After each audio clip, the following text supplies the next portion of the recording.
Fala pessoal, meu nome é Elton Neves, eu sou autor do livro Encontrando Sentido e esse aqui já é o 8º vídeo da nossa jornada em busca do sentido da vida.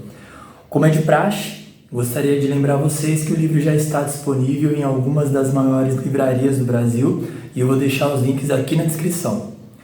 Bom, no último vídeo nós finalmente encontramos o verdadeiro sentido da vida e da felicidade. No vídeo de hoje, então, nós vamos começar a entender melhor o que é essa fonte, ou seja, o que é a felicidade e o sentido da vida em Deus. Bora lá?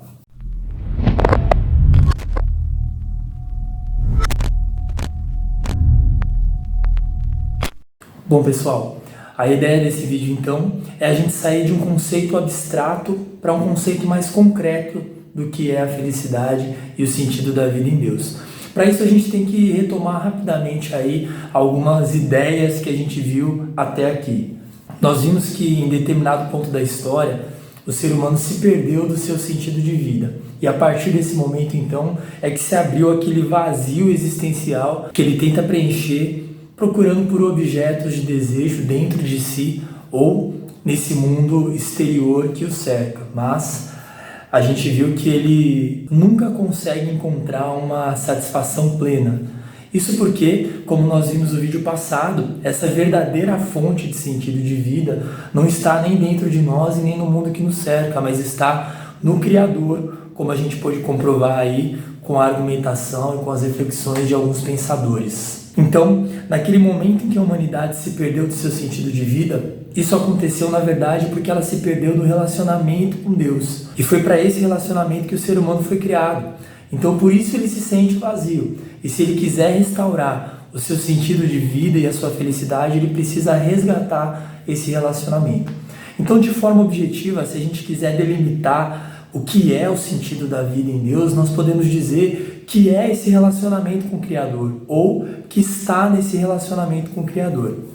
Para ratificar essa ideia, então, a gente começa trazendo uma primeira reflexão de Blaise Pascal. É preciso que, para tornar o homem feliz, ela lhe mostre que há um Deus, que se é obrigado a amá-lo, que a nossa verdadeira felicidade é estar nele e o nosso único mal-estar separado dele. Então, através dessa primeira reflexão de Blaise Pascal, a gente percebe que o ser humano que está procurando a verdadeira felicidade, ele tem dois caminhos que se excluem mutuamente. Ou ele é plenamente feliz no relacionamento com seu Criador, ou ele é completamente infeliz separado desse relacionamento. Não é difícil concordar com essa afirmação de Blaise Pascal. Imagine aí uma lareira quente numa noite fria de inverno. Quanto mais você se aproxima da lareira, mais aquecido você fica. Quanto mais longe dela, mais frio, mais congelado. Da mesma forma, se nós considerarmos Deus como a fonte do calor, do sentido da vida e da felicidade, quanto mais próximo você estiver dele por meio de um relacionamento, mais próximo você vai estar dessas coisas, ou seja, do sentido da vida e da felicidade. Assim, se o verdadeiro sentido e a felicidade estão no relacionamento com o Criador, o que seria esse relacionamento? No vídeo de hoje, então, a gente começa a delimitar, a definir o que é esse relacionamento com Deus e no próximo a gente termina. Em primeiro lugar, o relacionamento com Deus é conhecer quem Ele é. Claro, você não consegue se relacionar com quem você nem conhece. E quando a gente fala de Deus, na verdade, existem muitos conceitos a respeito dele. Então, às vezes um caminho melhor é entender quem Ele não é, para depois começar a entender quem Ele é. A gente vai falar rapidamente aí algumas ideias erradas sobre Deus. A primeira vem de uma linha da filosofia que vai dizer que Ele é um Deus morto, é um Deus imaginário, não existe. Porque na verdade o ser humano é fruto do caos e Ele mesmo determina o seu propósito e o seu sentido de vida. Uma outra ideia errada sobre Deus vem de uma das linhas da psicologia, que vai dizer que, na verdade, Deus é uma figura mítica criada pelo nosso imaginário aí ao longo da história para tentar substituir aquela figura paterna dos primeiros clãs. O ser humano aí atrás de segurança inventou um Deus para si. Facilmente a gente consegue entender que essas duas primeiras ideias estão erradas sobre Deus, porque a gente tem visto até aqui que a gente não consegue criar para nós um propósito, um sentido de vida, um objetivo. E isso só pode ter vindo de um Criador, de alguém fora de nós que objetivamente nos dê um sentido, nos dê um propósito. Então aí a gente já mata essas duas. Uma terceira ideia errada vem da maioria das religiões. E aí criar uma figura imaginária de Deus, dizendo ou descrevendo ele como um mercador de desejos, na verdade. Você faz algumas coisas para ele e em troca ele vai satisfazer todos os seus desejos. E a gente sabe que essa ideia sobre Deus também só pode estar errada. Se a gente considera aí que ele é o criador de todas as coisas, como a gente pode conceber que ele pode de alguma forma ser servido por mãos humanas? O que nós poderíamos negociar com ele que ele mesmo não tenha criado? Isso não faz sentido nenhum. Então a gente trouxe algumas ideias sobre quem Deus não é.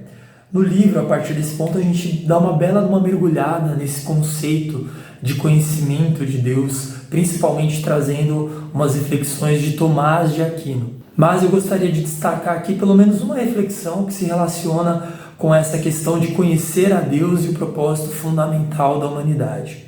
Veja o que Tomás de Aquino diz sobre isso. Ora, o intelecto humano, não obstante ser o ínfimo na ordem das substâncias intelectuais, é superior a todas as coisas destituídas de intelecto. Se, pois, uma substância mais elevada não pode ter um fim menos elevado, será Deus o fim também do intelecto humano. Ora, todo ente inteligente alcança o seu fim conhecendo-o. Logo, pela intelecção, o intelecto humano atinge Deus como fim. Então Tomás de Aquino vai trazer para a gente a ideia de que existe um propósito para o intelecto humano. E esse propósito é conhecer a Deus.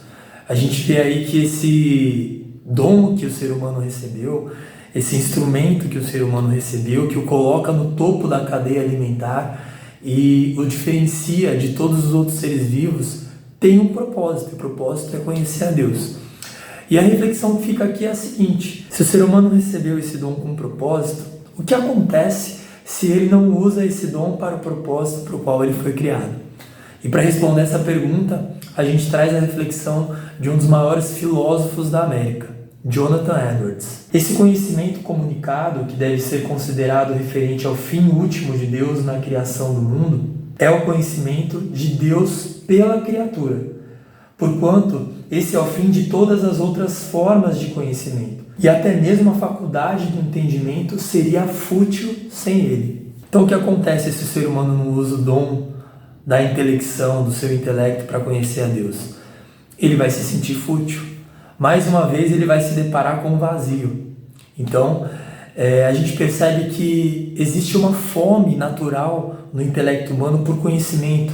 Quando ele investiga o funcionamento das coisas, quando ele quer saber o propósito das coisas, e a gente vai entender que se ele não alcançar a utilidade para a qual o intelecto dele foi criado, mais uma vez ele vai se sentir vazio. Por isso ele corre atrás cada vez mais do conhecimento, porque ele está tentando encontrar o fim para o qual ele foi criado. E porque o ser humano se sente fútil, se sente vazio, precisa o tempo todo correr atrás desse conhecimento. Pensa comigo num médico, por exemplo, que tem o dom, tem o conhecimento para salvar uma vida numa mesa de operação. Se no momento que ele precisa exercer esse dom, ele começar a conversar sobre receita de bolo, sobre fiação da casa e outros assuntos, o que será esse conhecimento para ele? Será um conhecimento vão. É assim que o ser humano se sente, então, tendo intelecto, buscando o conhecimento, mas sem conseguir atingir o fim para o qual ele foi criado. Você consegue ver também essa fome pelo conhecimento de Deus no intelecto humano quando você percebe que ele precisa investigar o sentido das coisas que o cerca. Isso acontece muito através das ciências. Ele admira os astros e precisa entender por que eles estão lá e como eles funcionam, então ele cria a astronomia. A mesma coisa quando ele vê as coisas na Terra, os seres humanos, então ele cria a biologia, ele cria a geologia.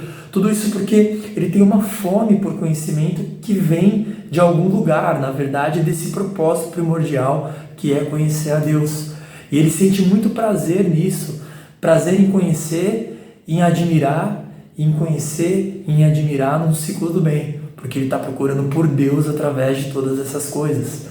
Ou a gente, quando vai viajar, né? Não sei se você já teve a oportunidade de conhecer alguma cordilheira, algum cânion, as cataratas, os oceanos, né? Você vê as maravilhas da natureza e você se admira e você deseja conhecer mais. Isso acontece por quê?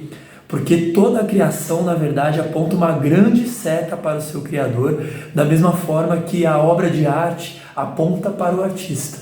Só que o ser humano tem um prazer inigualável em contemplar essas coisas e em desejar conhecer cada vez mais. Isso porque o intelecto dele tem fome por Deus. Então, uma das formas de resolver esse vazio, essa falta de sentido, é deixar que o intelecto procure pelo Criador naturalmente. Veja então como a gente consegue entender que o ser humano foi realmente criado para um relacionamento com Deus e para o conhecimento de Deus. O próprio intelecto humano tem essa fome, tem esse desejo e ele sente muito prazer nisso. E ele vai conseguir resgatar o seu sentido de vida e a sua felicidade plena quando então resgatar o seu relacionamento com o Criador através do conhecimento de Deus. Então é isso, no próximo vídeo a gente vai continuar falando mais um pouco sobre o relacionamento com Deus. Eu espero que você tenha gostado desse conteúdo, que tenha de alguma forma despertado no seu coração o desejo por conhecer mais desse Criador e finalmente resgatar o seu sentido de vida e a sua verdadeira felicidade. Então, te espero no próximo vídeo. Obrigado pela atenção de todos e até a próxima.